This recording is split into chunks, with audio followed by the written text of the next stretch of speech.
તો મિત્રો ઉગતી સવારે આપણે પોકી ગયા હતા વાડી અને હળ હાંકવાનું હતું એટલે ટ્રેક્ટરને ખોરાકી ખવડાવી દીધી હતી અને ચારે બાજુ આટા મારીને ટ્રેક્ટરે ચેક કરી લીધું હતું, હળને બધું ચેક કરી લીધું કે ફાળવા કોઈશું કમ્પ્લીટ હે ને.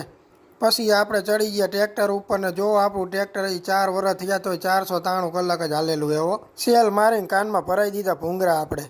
આપણું ટ્રેક્ટર ધીમે ધીમે કંઈક આવું હાલતું હતું ને હું તો પહેલી વાર હળ હાંકવા આવ્યો હતો એટલે સરખું ફાવતું નહોતું એટલે બાજુવાળાએ કમ્પ્લીટ હળનું સેટિંગ કરી દીધું હતું ને એ હાંકવા પૂગી ગયા હતા સવારમાં. સાંજના ટાઈમે આપણે પહોંચી ગયા હતા હનુમાન દાદાના દર્શન કરવા માટે ને આ છે આપણા મંદિરનો નજારો. કંઈક બાપુએ 3 ગાયો રાખેલી હતી અને આંબાઈ બહુ બધા હતા હો, પણ અહીંયા કેરીઓ કોઈને પાડવા નહોતા દેતા. બાપુ બહુ બધી કેરીઓ હતી પણ આપણે જેમ તેમ પાણા મારીને 2 કેરીઓ પાડી લીધી અને નીકળી ગયા ઘર બાજુ. હાલો તારે નીકળી, કાલથી નહીં આવી.